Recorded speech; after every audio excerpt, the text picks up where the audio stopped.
Hello, everybody. I'm Mike King from Profiling Evil. I wanted to take some time today and share with you a story about an amazing young woman from South New Zealand. Her life was cut short by a narcissistic killer by the name of Clayton Weatherston. He was at least 10 years older than her. The facts of the case led me to believe that this pathetic human being cared more about his own image than the sanctity of human life. The victim in this case just graduated from college with an advanced degree in economics. She was brilliant, and she was immediately hired by the Treasury Department for the country of New Zealand. Her name is Sophie Elliott, and this is what happened to her. As we get started, let's take a moment and orient you to the area that we're going to be exploring. And would you mind just taking a minute and hit the like and the subscribe button, ring that bell, so that you are alerted when we release other videos like this one. So the key locations in this case that we're reviewing are the beautiful islands of New Zealand. I'm going to mention three primary regions. We're going to talk about the North Island and the South Island. First, the North Island. Two locations that we're going to talk about just briefly will be Auckland in the north and Wellington in the south. Now, as kind of a fun side note, I fished for trout all along the rivers that line that route from Wellington to Auckland. It's gorgeous and provides incredible vistas and different ecosystems along the route.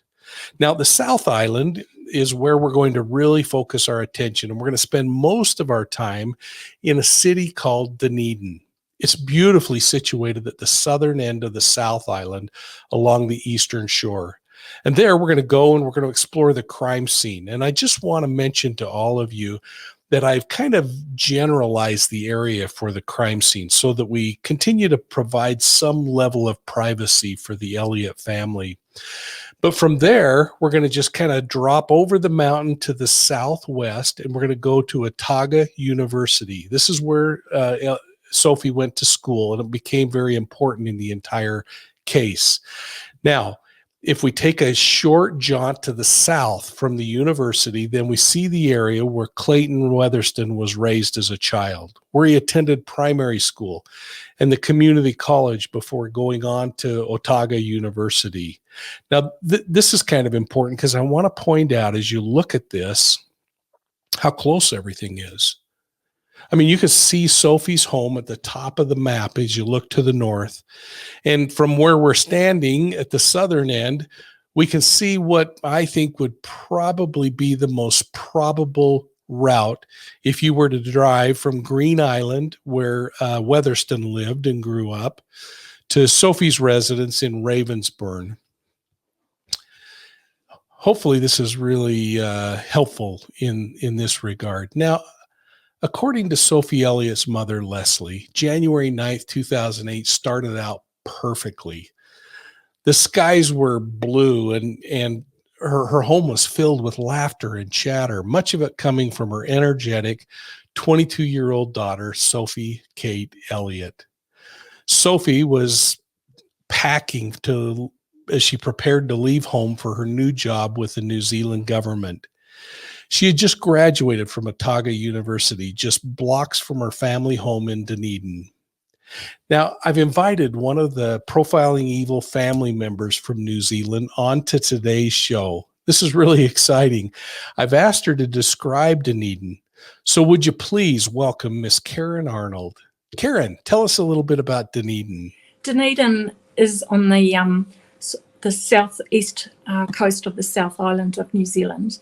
And it's quite a remarkable town or city. It was built really in the gold rush days, and it's got a beautiful harbour.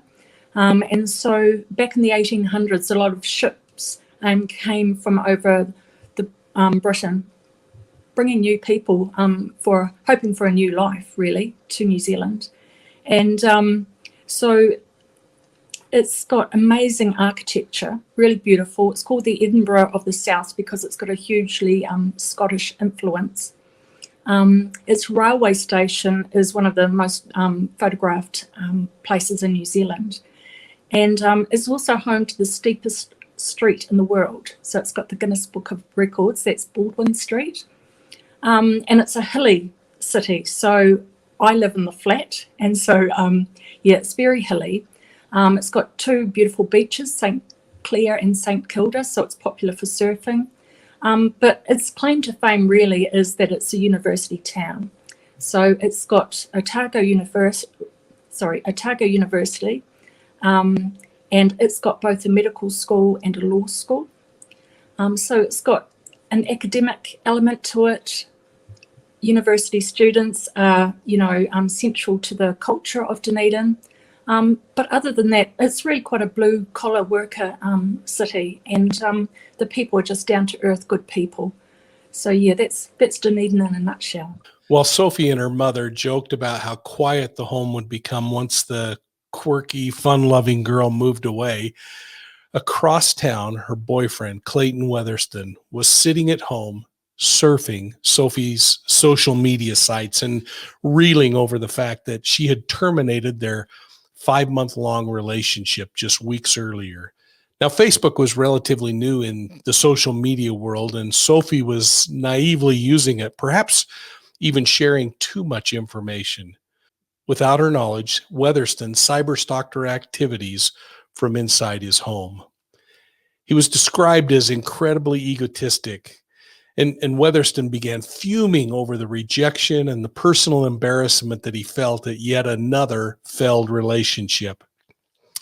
As his anger increased, his resolve of how he would settle the score increased and became solidified. With a plan in place, he drove to Sophie's home and he parked his car on the dead-end street. It was about 12:30 p.m., lunchtime, when Weatherston arrived at the Elliott home unannounced. He was met by Sophie's mother, who asked what he wanted. Now, Leslie didn't like Weatherston, and he knew it.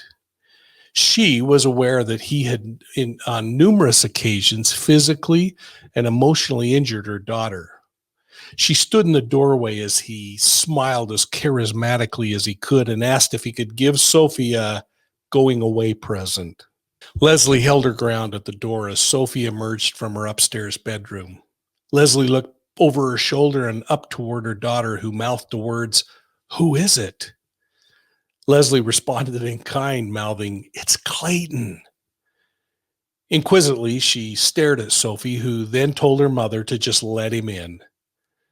Weatherston walked up the stairs to Sophie's bedroom, and the two stepped inside, closing the door. Now, Leslie didn't want to eavesdrop, and she walked into the kitchen to listen to the noonday news on the television instead of trying to overhear what was going on. She hoped he would say whatever it was that he had to say and get out of her home for good. Well, a short time later, Leslie heard her daughter screaming, "Don't, Clayton, don't, Clayton." Without thinking, she grabbed her wireless phone and she raced up the stairs as she dialed 111. The emergency number in New Zealand. When she got to Sophie's room, she found that the door was shut and locked. Behind the closed door, she could hear a rhythmic thumping sound, and she thought Weatherston may have been sexually assaulting Sophie. She screamed at the police dispatcher that she needed help immediately, and she ran down the stairs to find a meat skewer or something that she could pop open the locked door with. By the time she got the door open, she stepped in to see Weatherston straddling her daughter, who appeared dead. He was stabbing her repeatedly, even though she was dead. Now, Leslie was still on the phone with the dispatcher, who told her to flee the home. She could have been next.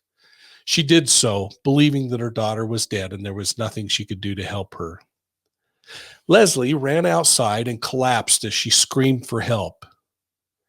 It would take minutes, agonizing minutes, before an unarmed New Zealand constable by the name of John Cunningham arrived at the scene. Cunningham ran into the crime scene, knowing that he was approaching a killer with a knife. Again, think about this. He's unarmed. That's true bravery. As he entered Sophie's room, he noticed Sophie was on the floor in a pool of blood, with Weatherston leaning over her. The officer exclaimed, "What have you done?" To which Weatherston calmly replied, "I killed her." Well, the officer ordered Weatherston to lay down, which he complied, and then he handcuffed him. And once the suspect was secure, he checked Sophie, who was just covered with horrific wounds. She was dead at the scene. Weatherston was hauled off and charged with Sophie's murder.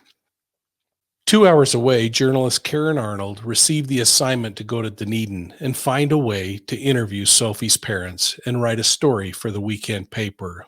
Let's listen as she relives that experience. But I remember it was a Friday morning, and the way the paper is structured is that you basically get from Tuesday to Saturday to create content for a Sunday publication. And there must have been an editorial meeting in Auckland, and I was contacted and asked to please go to Dunedin, that this young woman had been murdered, and they'd like me to get an exclusive interview with her family. And I remember saying to them, how am I supposed to do that? And I was told, well, if you don't know, Karen, we can't help you. So I had to sort of pack an overnight bag, get in my car and drive 2.5 hours to Dunedin. It was probably door-to-door. And I got to Dunedin and checked into a hotel, and I just had no idea how I was even going to begin to find this family, let alone get an exclusive interview. We knew that Sophie had been murdered at home, so I knew that that would be a crime scene and they wouldn't be there. But I didn't know what had happened to her. So the pressure was on me, and I racked my brain, and then I remembered that I had a contact within the Dunedin Police Force, and he was an inspector at the time, and I had his phone number, so I rang him and I said, oh, Alistair, I said, they've sent me here to try and talk to Sophie's family. Do you know if you can help me? And he said, oh, Karen, I'm not working on the case. He said, but I've got the contact details for the police liaison detective who's working with the family. So he gave me this detective's cell phone number. And I called him and I said, look, I've been sent up from Invercargill. I said, I'd like to talk to Sophie's family, just do a story about Sophie. And I said, the last thing I want to do is start knocking on doors, you know, of neighbours or looking up relatives and ringing people and upsetting them. And I said, is there any way that you can help me get in contact with the family? And he said to me, oh, Karen, he said, I really appreciate, you know, your approach. He said, hold on a minute. He said, Sophie's dad, Gil's sitting right beside me. I'll put him on the phone. Yeah, and I hadn't practiced. I hadn't practiced the next bit. I just practiced in my head what I was going to say to the detective. And so Mr. Elliott, Gil Elliott, Sophie's dad, he came on the phone. And so I repeated it again, saying, I've come up.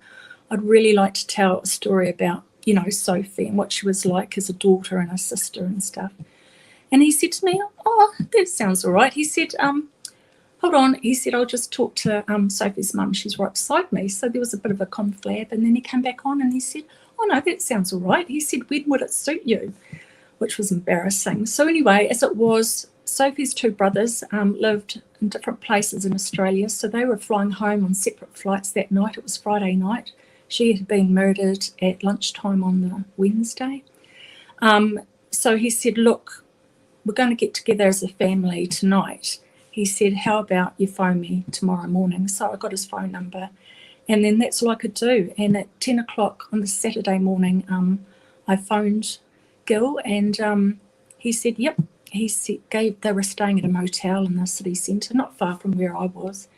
And yeah, there was a photographer had come down, flown down the night before from Christchurch. He was with me, and we walked a few blocks to the motel where we met the Elliots for the first time. Well, again, I was hopeful, but I think, again, I didn't know what had happened to Sophie. I didn't know if she'd been strangled or shot. I just didn't know. And so the first time I saw Sophie's mum, Leslie, she was sitting outside the unit that they were staying in, and she never saw me. She had people around her, but she was just devastated. She was just somewhere else. It was just horrible. And I didn't understand why, but I knew that she was upset, obviously. But the interview that we had was Sophie's dad and one of her brothers. And I never once asked what happened. I only ever asked about Sophie, what she was like growing up, what her hobbies were, what she was like as a child. And they would talk, and then every now and then her dad would just say, and then he did this and he did that. And then over time, I think we might have been there an hour. And then, as the interview went on, it became apparent that something terrible, absolutely terrible had happened. And whenever girl got too upset, I was able to pull it back and we'd go and talk about Sophie, again and put a positive spin on it. But I remember when the interview was over and my colleague and I left, we were walking down the hill back in towards the city centre. We never shared a word because we're quite aware that the motel they were staying at was still behind us, and it just didn't seem appropriate. So it wasn't until we got round the corner, out of sight from the motel, that I went, oh, wow. In most cases, when police officers arrive on a murder scene, the first question is the whodunit. Well, this case was almost immediately solved by eyewitness accounts and confessions. Sophie's mother observed her healthy, happy daughter admitting Clayton Weatherston into her room, only moments later to hear her screams as she shouted out, "Don't, Clayton, don't, Clayton." She then witnessed the suspect straddling her child as he repeatedly stabbed her. I mean, can you imagine what she has had to wipe from her memory? Then, of course, we have the constable who asked, "What have you done?" with Weatherston's response of calmly, "I killed her." Well, I'd like to take some time and focus on two other important parts of a crime like this. I want to talk a little bit about who Clayton Weatherston is. We call this Suspectology, or the study of the suspect. I want to talk about him briefly and do it at first, hoping that you'll remember, more importantly, the second thing that I want to talk about, which is victimology, the study of the victim. In this case, Sophie Kate Elliott. But first, let's examine the killer. Clayton Weatherston also grew up in Dunedin in the suburb of Green Island. Now, his home was located about 18 minutes southwest of Sophie's house. Their household demographics were entirely different, though. Weatherston came from more humble circumstances, and income data that I found would suggest that the Elliots probably made twice as much money as the Weatherstons. Now, I don't know that the data is that accurate or whether social class played a role in Weatherston's insecurities, but I thought it was important to point this out. Now, his mother would describe their household as an easy and happy place. She would describe her son as being anxious and suggested that he didn't adjust well to new activities or to change. In fact, she is quoted as stressing that when school starts or when he would leave home, it would be very stressful. There would be an increase in anxiety. Weatherston seemed to do well in school, and in his younger years, he personally considered himself a big fish in a small pond. He proudly recounted that he could read at the level of a 12 or 14-year-old when he was still only 6 years old. His classmates would characterize him as brainy, but a nice guy who was into sports. He had a normal group of friends, but he had an unhealthy compulsion for perfect academic scores. In fact, he would rather quit a class or a subject and just walk away rather than risk the chance of getting anything but an A+. If he got an A, it was a failure. He felt like he only deserved A+. Now, there appears to be control issues in his life and serious concerns over his eyesight once he learned that he needed a very strong prescription just to see. Weatherston would testify in court that he was terrified of being teased. He said wearing glasses was embarrassing to him. He feared that he would be teased if his schoolmates discovered he had a bedwetting problem. All of this would be noteworthy and would later play out in his murder trial. Now, most of his behavior suggested that control was probably the most important thing to Clayton Weatherston. In fact, he again would testify that it was difficult for him to manage his obsessive personality while he was working on his bachelor's degree. Again, he felt like he only deserved A pluses. On one dissertation paper, he was so upset when he learned that he had an A that he started crying in front of the secretary.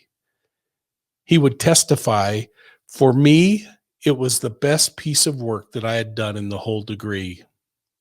Well, let's listen to Clayton Weatherston describe some of his youth. Now, this clip comes from a news story by One News in New Zealand, and I want to point out that it is a really rare occurrence when a defendant takes the stand in a murder trial. This guy decided to, and to me, it points to his arrogance and his need to be in control. Let's watch. Welcome back. The Otag University tutor accused of murdering his ex-girlfriend is giving evidence in his own defence. Clayton Weatherston admits stabbing Sophie Elliott more than 200 times, but his legal team says he lost control and isn't guilty of murder. Lisa Davies is outside the High Court in Christchurch. And Lisa, calling the accused to give evidence, that's quite an unusual move, isn't it? Simon, it is so unusual for a murder accused to take the stand in their own defence, but that is exactly what Clayton Weatherston did today, and the gallery was packed with people listening intently to every word he uttered. Before he took the stand, his lawyers said to the jury they weren't asking them to like their client, they were asking them to listen to what he had to say. Mum, I'll call Dr. Weatherston. The man who admits he's a killer, taking the stand to try to convince the jury it wasn't murder. His lawyer began asking him detailed questions about his childhood. I think I was probably a bit more flashy, a bit more image conscious than my brother. His fear of wearing glasses. I was just terrified. I was terrified of being teased. I mean, now glasses are fashionable, but not back then. It was a source of differentiation and possibly derision from other people. And of how he hated exams. The anxiety made me sick, so to speak. You know, I was really intrigued as I examined his dissertation. It was actually kind of easy to recognize some of his narcissism when I noticed that he dedicated the thesis to himself and his mentor. He wrote at the beginning of the thesis, "There are a few people I would like to thank. Firstly, myself for completing this project after a very testing year."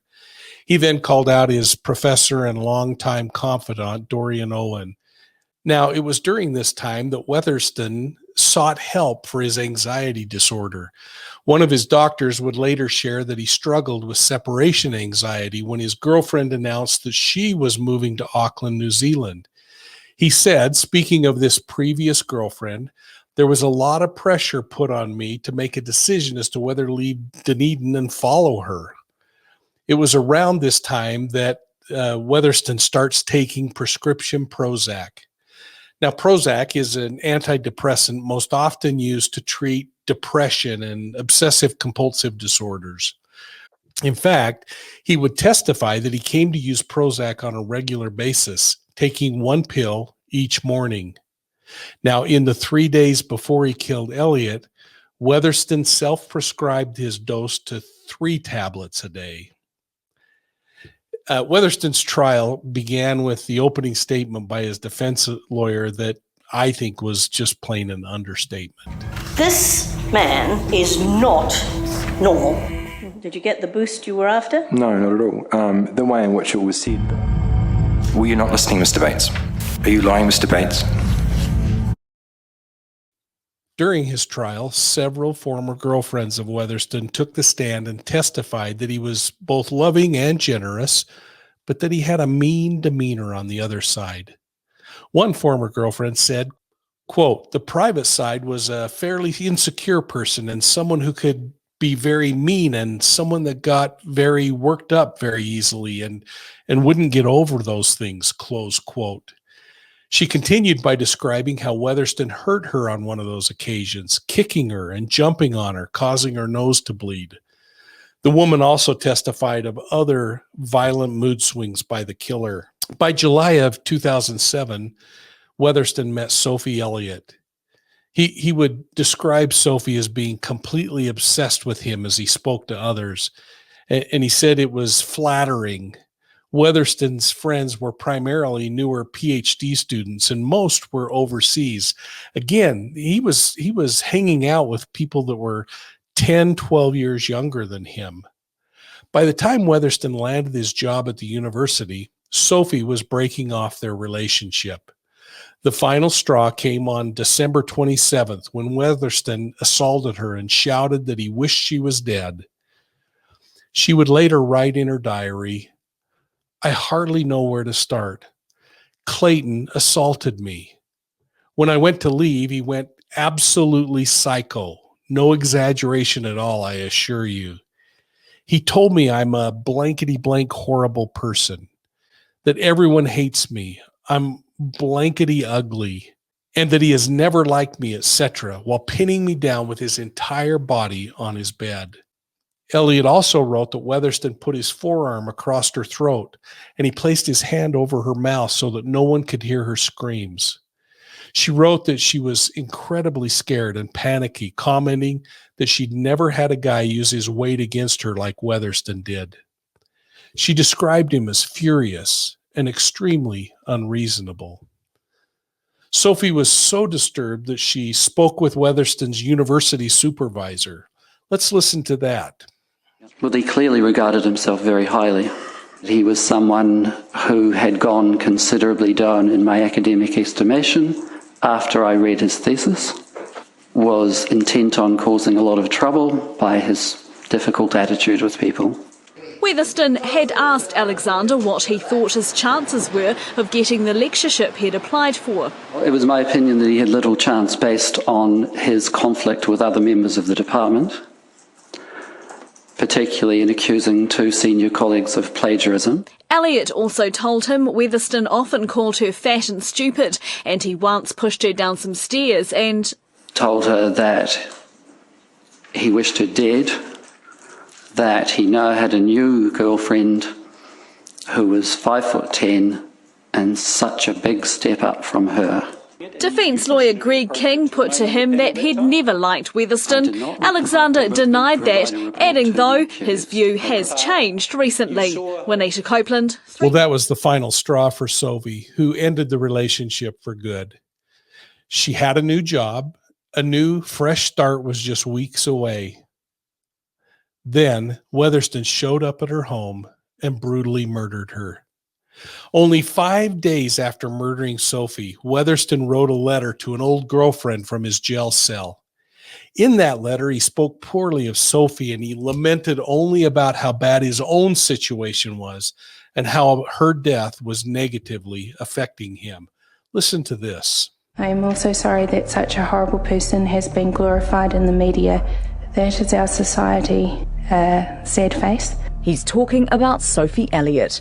The letter dated just 5 days after he stabbed the 22-year-old to death. His ex-girlfriend also told the jury about Clayton Weatherston's desire to keep his public image solid and controlled, and that he was obsessed with his appearance, that he spent a lot of money on clothes and spent more time looking in the mirror than she did. Well, as the prosecution unfolded, Weatherston was repeatedly described as controlling and demeaning, especially when it came to Sophie. One witness shared this testimony. He told her to look at how disgusting she was. He mentioned her breasts, her stomach, her bum, and her hair. Weatherston's defense was that he wanted to simply return some gifts to Sophie and say goodbye before she moved to Wellington the next day. Well, as they talked in her bedroom, Weatherston says that Elliott insulted his mother and attacked him with a pair of scissors, knocking his glasses off. At that moment, he flew into a rage and he brutally killed her. His defense was that Sophie pushed him into it and he couldn't help himself. In other words, he felt the devil made him do it. Let's listen as Weatherston himself talks about this murder from the stand during his trial. Why did you cut parts of both her ears off? I don't know. Is it just a coincidence? They're all features of attractiveness. Well, I don't.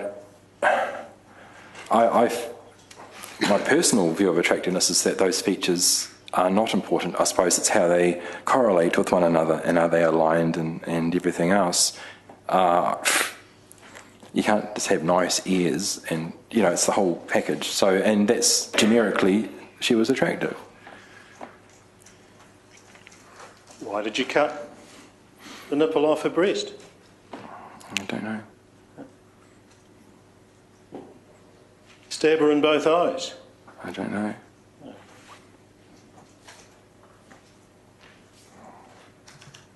You remember doing all those things, I suggest? I don't. I would have, and evidence-in-chief told you everything I did. Because you would tell the truth if you remembered it. Absolutely. You remembered where the knife was when the officer asked you? You remember that, don't you? You were able to convey that straight away? I had some time before the officer came into the room, but, Mr. Bates... Go looking for the knife. No, please. You'd have to tell me specifically what I said in order for your question to say that I recalled. Did you remember where the knife was or not? How's your memory on that? Let's I knew it was in the area around Sophie, but if you could recall the comment that I made to the officer that justifies the question, and then we'll go from there. Plenty of time. We'll do that when we come to that day. You indicated you remembered you'd used the knife first and the scissors later. Is that something you remember? That's something I deduced from having had the memories, as I said, of the cut on my hand, having seen the memory of, or felt the memory of the scissors, so definitely the scissors at the end, and the cutting of my hand with some sort of blade, I assumed it was the knife. You've just told us you remember that you didn't lock the door. Is that correct? At what stage? Any stage. Yeah, true. Yep, that's right. So you remember that, not locking the door. Is that what you're saying? No. I don't... Okay, let's flip it around. I don't recall locking the door. I don't recall not locking the door. You can remember everything up until the time that you say Sophie waved some scissors at you. That's basically what you've told us, isn't it? As I say, there's something unintelligible said before she said, "Fuck you, Clayton." I don't recall that. I was distracted. So I don't think it's that deterministic or convenient, because it's not convenient, because I don't like being in a position where I can't answer questions. I'd rather know all the answers and be able to provide you with them rather than have a degree of cynicism about my recall. I find that a bit offensive, but that's just the way it is, Mr. Bates. Many of you are undoubtedly wondering why Sophie would date Weatherston in the first place. Karen had some really interesting insights that I'd like you to hear. Let's listen to that. One of the stories I did was about the power imbalance that there was between Clayton and Sophie. And the university was aware of their relationship, but they didn't have any policies preventing such a thing.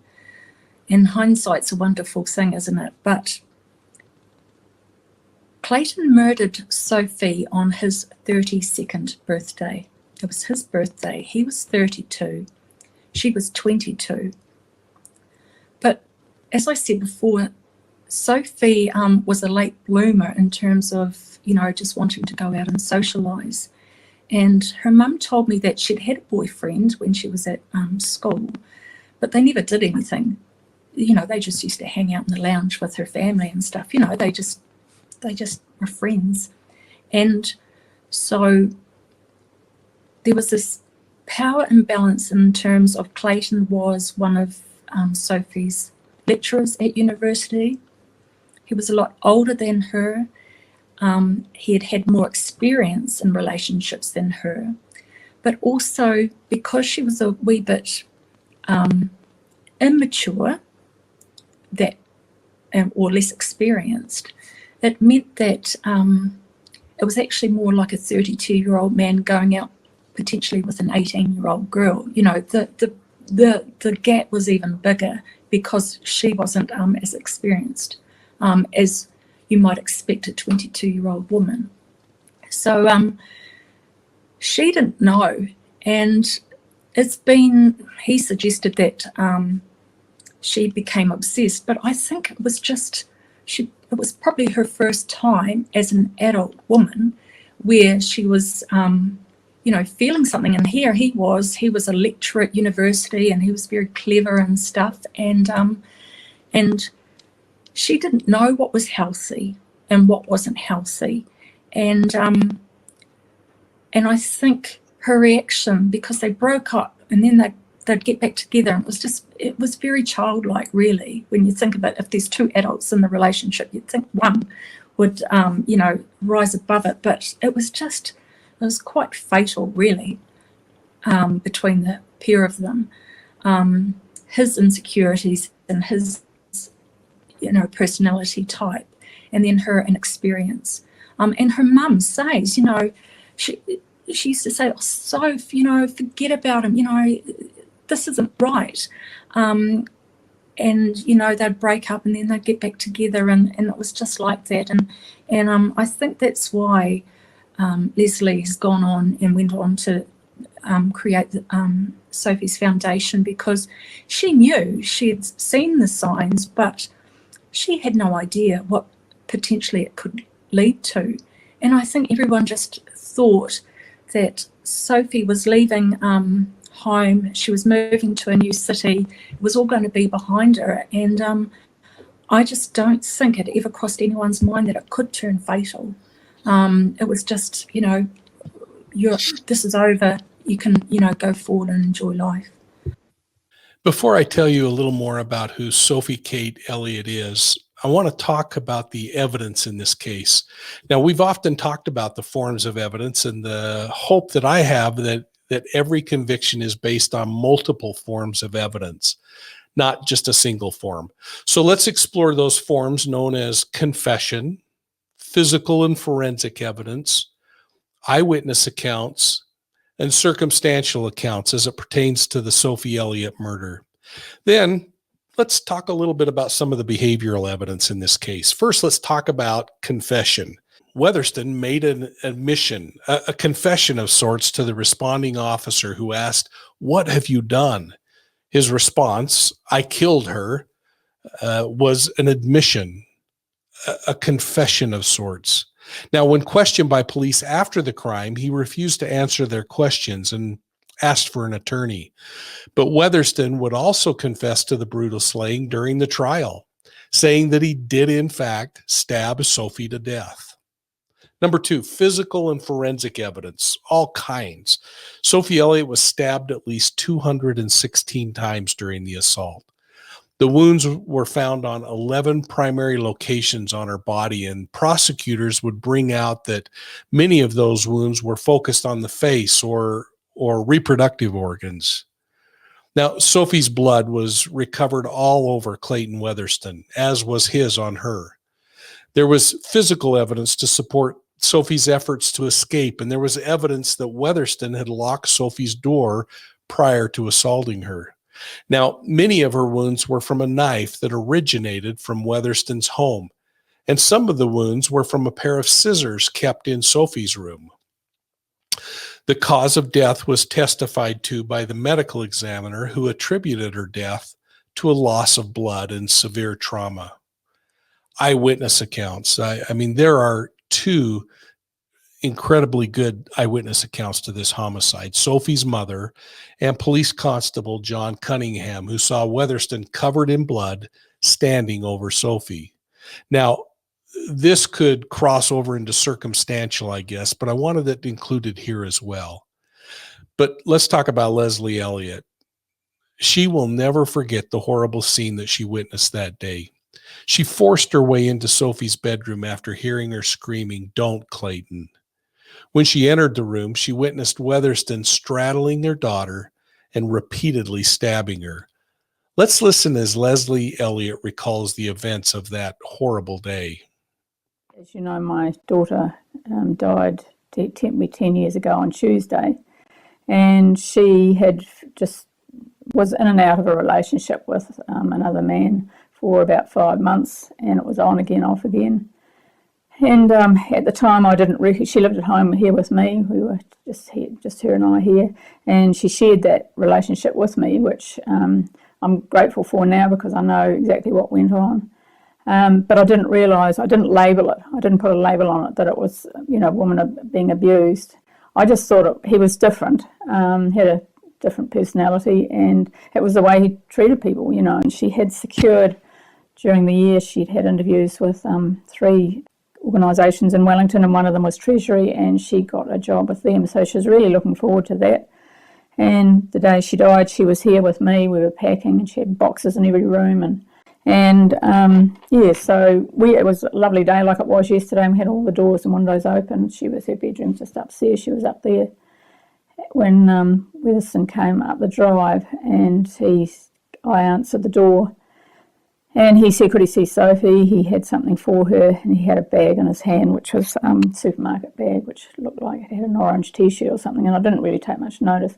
She came down the stairs because she heard him talking, and said if he wanted to talk, he needed to come upstairs with her because she was busy and she was going out to barbecue tea with her friends and that. So he went upstairs, and I came in here, and I remembered then that he had assaulted her 10 days before, physically assaulted, which he hadn't done before. It was all just psychological stuff before that. So I suddenly thought, oh my goodness, she's gone upstairs with him. I couldn't hear, usually when somebody was in the bedroom upstairs, you could hear murmuring and that, but I couldn't hear anything, and there was certainly no shouting or anything like that. And within a few minutes, she appeared at the door there, and I said, what's going on? He'd gone to the bathroom. And she said, I don't know, he's just sitting there. And she said, I don't know what he wants. So I said, look, so if you haven't got time to muck around, I said, just tell him to go. And so she went straight upstairs, and he was in her room behind the door, and he stabbed her when she came through the door, and stabbed her lots more times. I couldn't get into the bedroom because there was a lock on the door, so I came down here and got a meat skewer. And in the meantime, he was still, she didn't last very long. He stabbed her in the neck first anyway, so I was screaming at him to open the door, but he didn't, and belting the door and that. So anyway, I put this meat skewer in, and I was able to open the door, and he was standing over her, still stabbing her. So that's basically sort of what happened in terms of the event. All hell broke out after that. I don't know why he didn't kill me. He could have quite easily. I wouldn't have had a hope. He was over 6 foot, and he was quite a big guy. But he just shut the door, and I think that he knew that he'd probably cause more stress by letting me live than letting me die.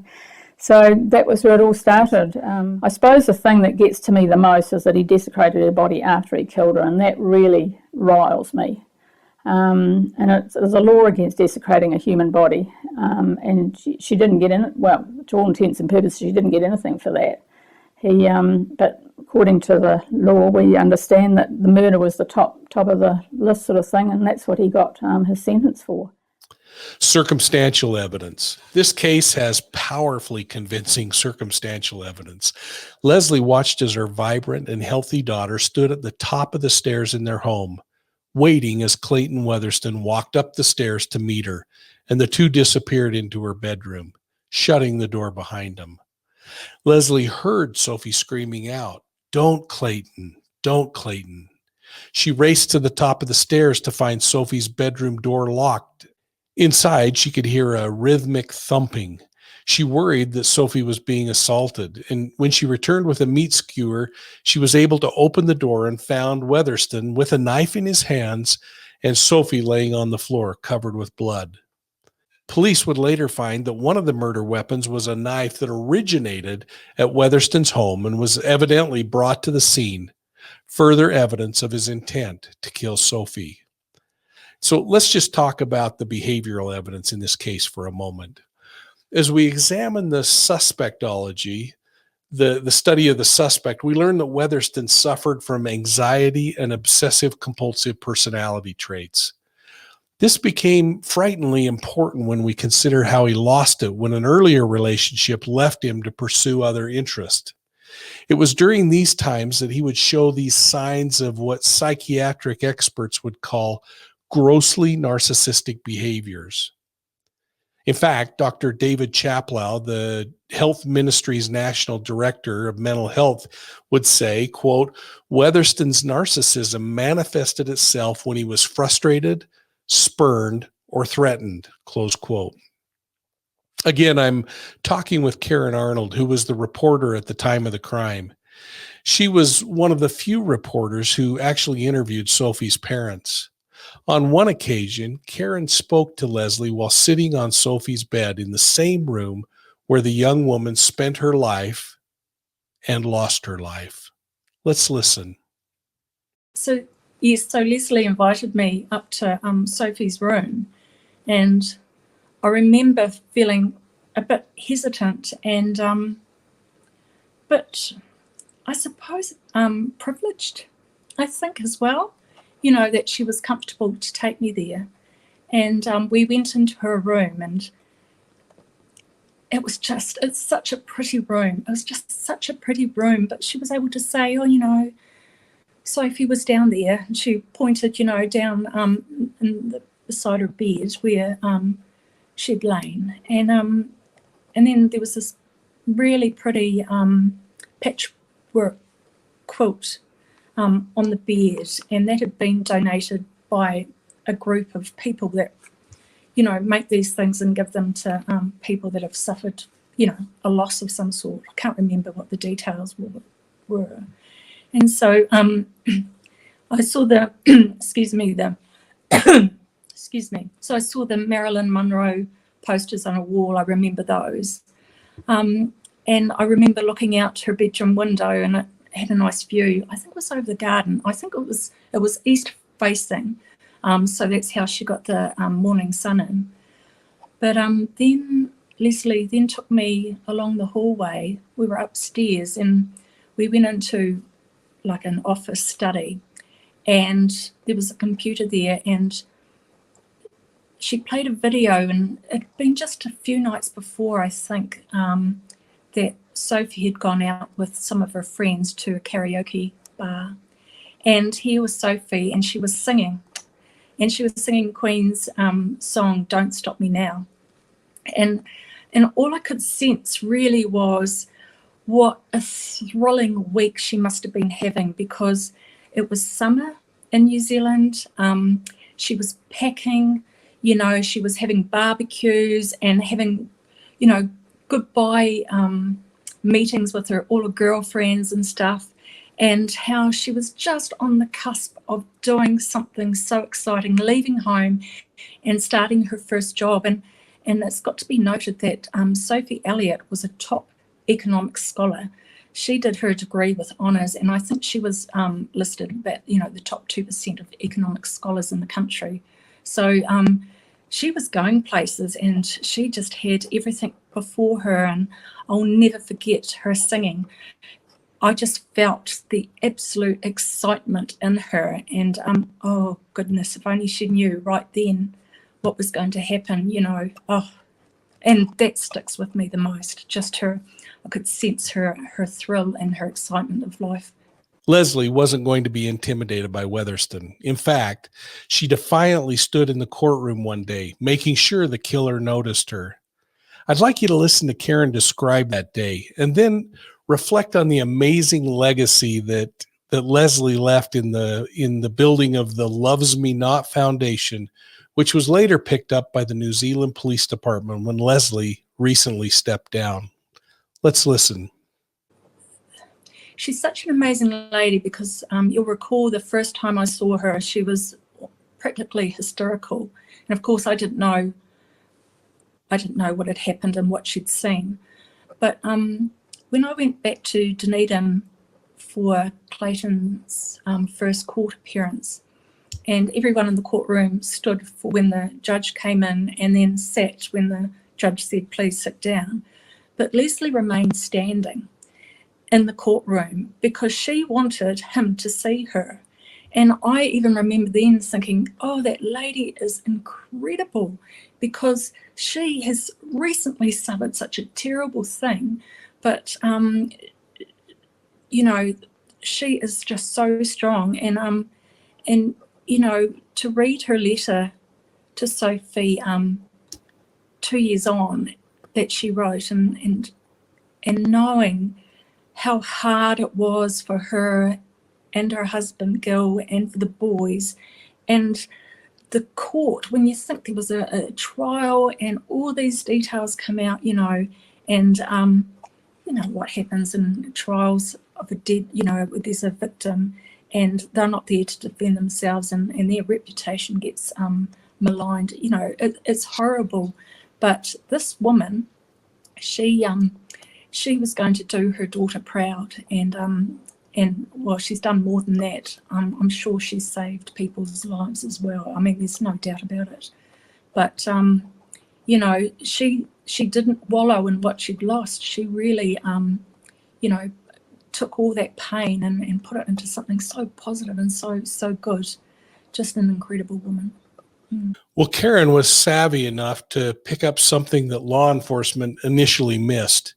She honed in on a statement made by Weatherston that he looked at Sophie's Facebook activity on the morning he killed her. Facebook was relatively new at that time, and not many people understood how many private conversations could be explored.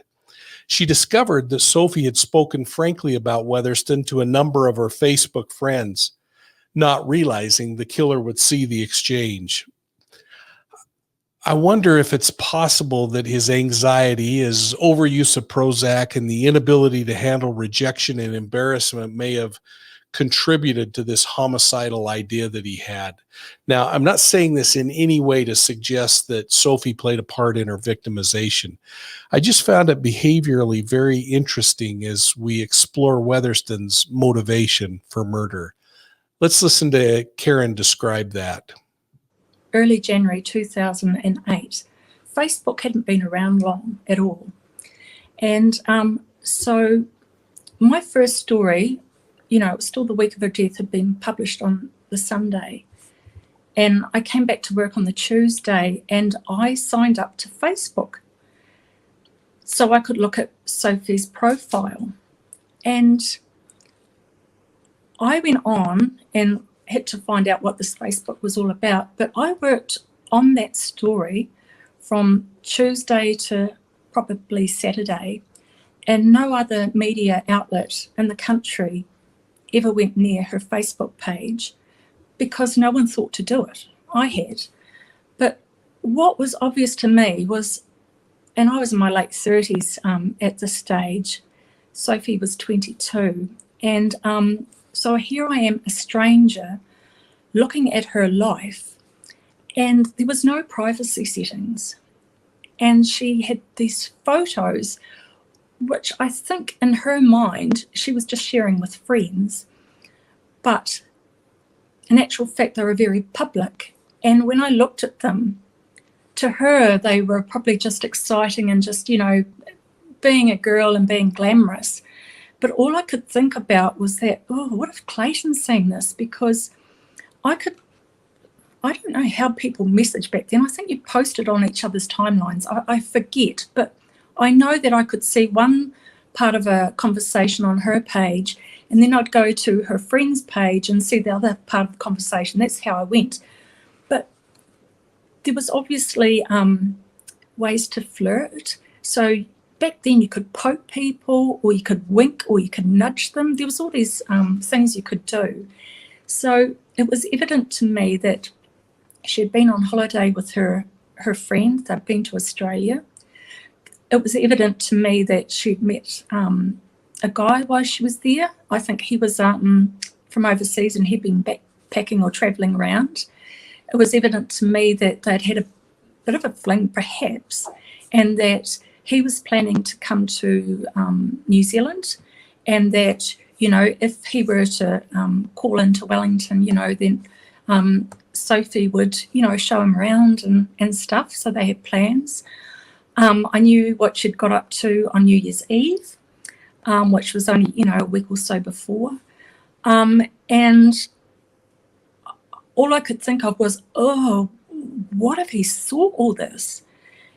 So we took screen grabs of some of the photos that she had, and I made 2 calls too. I phoned her dad, Gil, And I said, look, I'm doing this story, just to give you a heads up. I said, there's this thing called Facebook. I said, and Sophie's been posting photos and all this sort of stuff on it. There was nothing terrible. It was just when you're thinking about privacy, you know, you could tell it hadn't crossed her mind. And he talked about how, you know, she was quite naive in a lovely way. And then I called the police to get comment about, you know, did they think that her Facebook page may have contributed to what had happened to her? And they didn't know what I was talking about. They didn't know about Facebook. So the story, again, was published on the Sunday, and it was quite high up in the paper. And again, it was about this new thing called Facebook and about, you know, what you could see. And, of course, it was shut down immediately, so all the other media didn't get the chance to go back and have a look for themselves, thank goodness. But that's how naive we were as users of it. And this is only in 2008. And I think, you know, it was only 10 years later in 2018 where you've got another shocking thing, and we're talking about, you know, Chris Watts, the family annihilator, but, you know, in that 10-year period from January 2008 until August 2018, how Facebook had just changed and social media had changed the fabric of how we communicate and how we share online. And, you know, when you think of Shanann Watts, she shared everything online, but for her brand and to sell, really, a dream. But in that 10 years, there was just, you know, but you can have privacy settings and you know what the ramifications are by sharing things online. And parents know, elderly folk know. I mean, it's just knowledge of social media and the dangers. And so many media outlets now get their news from social media. You know, they don't have to go and knock on a door or ask someone. They just go and rip something off. So huge change just in a really, really short time. But 2008 January, it just wasn't on anyone's radar. But when I looked, and I spent, you know, 4 or 5 days just delving in and around, and all I could think of was, oh, Sophie, I hope he didn't see this. But I wasn't to know that it was going to come out in testimony that he had, but I'm not surprised. So before I close this discussion on the behaviors in the case, I also want to remind you that Weatherston took triple the amount of Prozac that he was described for each of the 3 days leading up to Sophie's murder. Now, he chose to murder her on the day before she left for Wellington and a new job.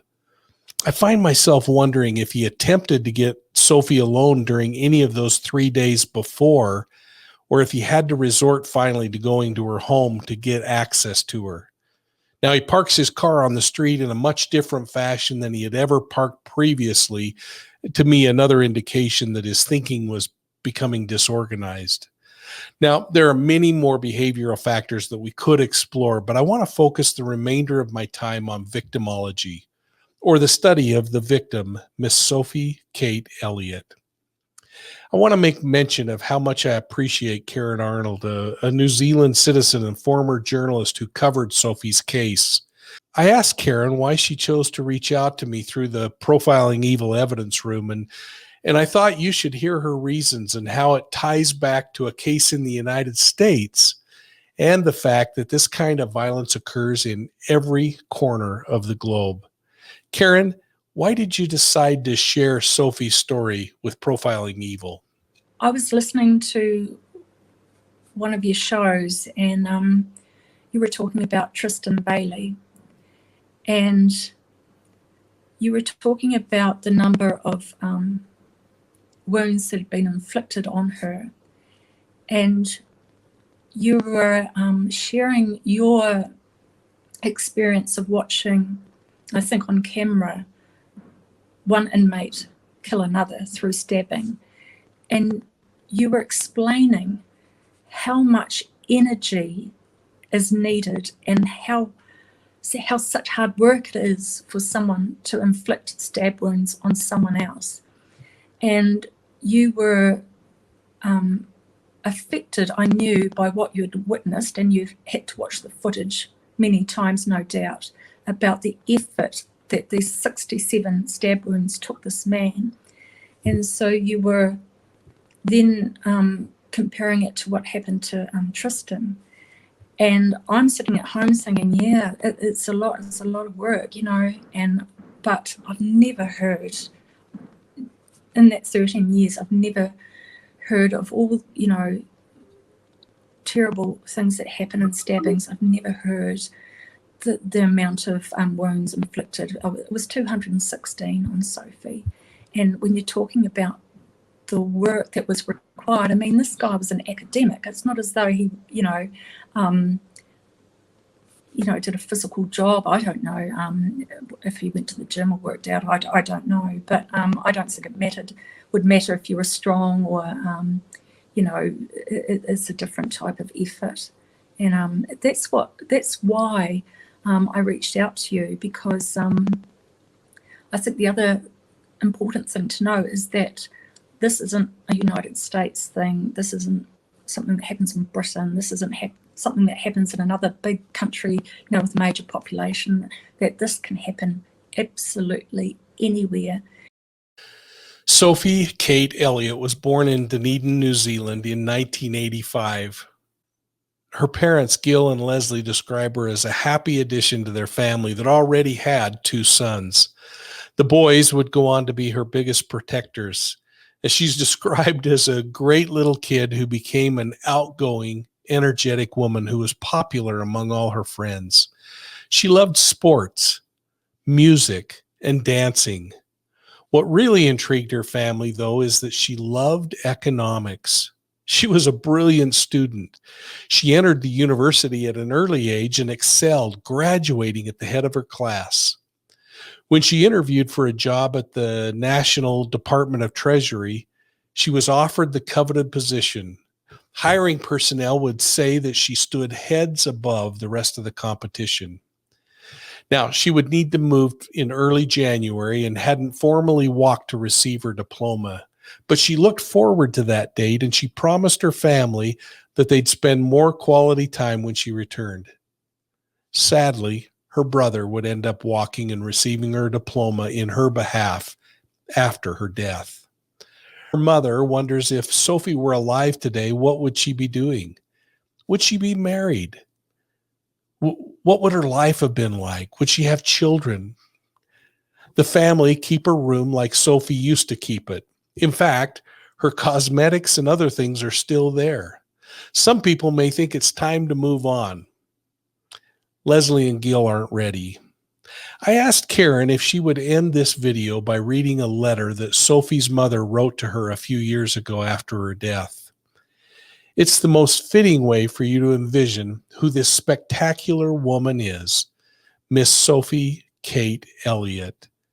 Now, before she reads it, I want to just express my hope that if you or anyone you know is being victimized through domestic violence or any other means, please reach out to your local law enforcement agency, your medical or your mental health provider. Get help. It doesn't get better on its own. Now, let's hear the words of Leslie Elliott to her daughter, Sophie Kate. Dearest Soph, you are never far from my thoughts every single day. We have had our second Christmas without you and are coming up to our second anniversary of the day you died. Will the pain ever go away? Here I am crying already as I grab the tissues again, my glasses fogged up with tears. I know you would say, "Get over it, Mum," but I also know you would understand. I wish it was unreal, a nightmare, but it isn't. I see you so much, dancing around the lounge, or outside, or slumped on the floor in front of the fire, watching a DVD, munching on chocolate biscuits, and then complaining you felt fat or would get spots, none of which ever happened. You had very eclectic tastes in movies, especially liking some of the old classics. I still have the Marilyn Monroe photos on your wall where you put them. I can see you sitting at your dressing table, brushing your long, shiny hair, curling it or straightening it according to what your plans were for the day. You took great pride in your hair and, I might say, probably spent a small fortune on shampoos, conditioners, etc. I even miss all the toiletries lined up around the bath. That reminds me of the year right on Christmas when you dyed your hair black. Dad said you could because you led him to believe we had discussed it. It was horrible, and I told you you looked like a witch. To start with, you defended your action, but a few days later you admitted it was a big mistake. Life seems like it was always happy. You made us laugh, but you know, some days you could be damn frustrating. I still have the note you wrote me once. For Mumsy, to apologise for being argumentative, love from Sophie, kiss kiss. That came with a block of chocolate, our favourite caramello. I hope you like the way your bedroom is. I sense you are still there. You love that room, especially in the morning when the sun poured in like it was that last morning. I light a candle every night and sit on the floor, cry and talk to you, tell you I love you and miss you. Sometimes I read a letter or card someone has sent. So many people have reached out to us, it is humbling. I've borrowed some of your jewellery. Crazy, I guess you would want me to have it, but I usually put it back. Your clothes are in your wardrobe waiting. For what? The outfits you had bought for your first week at work are still hanging there. I guess the day I do give them away will be the day I really accept you are not coming back. I know you will laugh at me, but I finally gave away your school blazer and kilt. Can you believe it? All those years ago. I know the house looks a bit like a shrine. So many mementos around of you. Photos, notes you wrote, things you have bought or made. I have a memory tree that I hang the mementos on that family and friends have given us. I don't think a day will come when I can be at peace and put them all away. You like flowers like I do, and I keep some in your room all the time. Sophie's rose has got to be one of the best. I bought another bush this year because it reminds me of you, vibrant and vivacious. I guess because it is Christmas, I keep seeing things that remind me of you again, because you gave me special gifts that even more so now I will treasure. What about the little pincushion that you made and embroidered, "I love you, Mum," on it?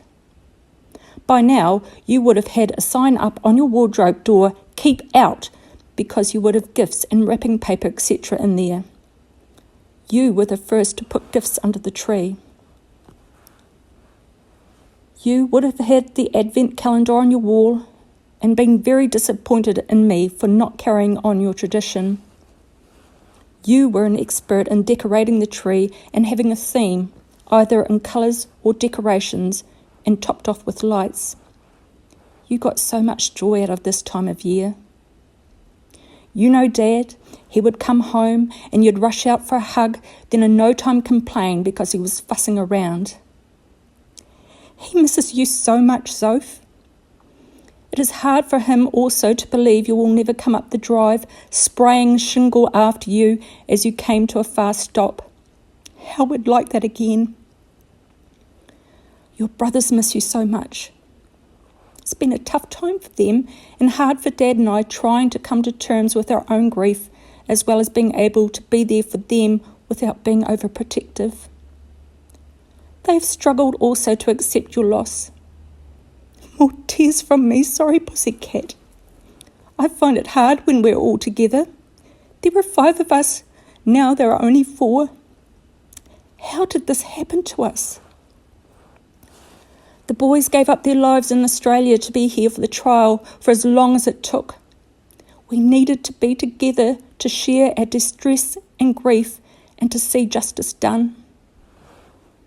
Your oldest brother has a new girlfriend. You'd love her. She's like you, full of energy and spunk. You and her would give him a hard time. Remember how he always complained about your talking? He used to say, "Soph, stop hyper-vocalising." It was our joke. Don't even know if there's such a word, but it fitted you so well. I had got used to your fast talking. Why did we complain? We'd love to hear your voice again. Your other brother has settled in Auckland. Can you believe it, after all those years in Oz? He's trying to put his life back together. You would have been sad to see him unhappy, but as I said, you would understand.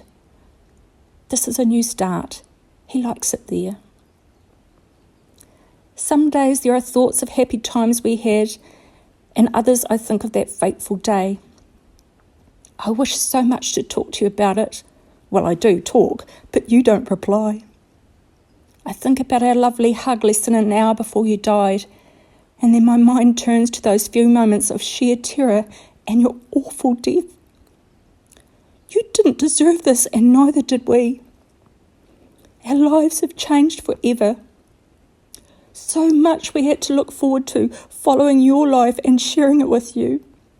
You had this caring nature. You'd always be there for us all. I can't help thinking about other families who have lost loved ones this year. People that have never been down this path can only but imagine what it is like. So many will have had their first Christmas without that special person, or once again be reliving their loss. My heart goes out to them. I know what it is like. I guess especially as a mother, we have this nurturing gene that makes us feel like it was our fault, and somehow we have let our children down. I wished I could have helped you, Soph. I did try. Some parents don't know what happened to their children and can only speculate. This, I have decided, is even worse, as your imagination would run riot. For better or worse, I was here with you and know what happened. I know how long you were alive and know your pain. Maybe you didn't feel much, I hope not. At least you didn't suffer for long. The beautiful daughter I had not long given a hug to was gone forever. I still find it hard to believe. What more can I say, Soph? I know you would want us to live life to the full, but our energy is lagging. Dad and I will continue our legacy to you. We've had so many people reach out to us and to Sophie's story. We know you would want us to make a difference so your life has not been in vain. I could write so much, but then you probably know what I would say. We shared so much. Love you heaps. Miss you heaps. Mum, kiss, kiss, kiss.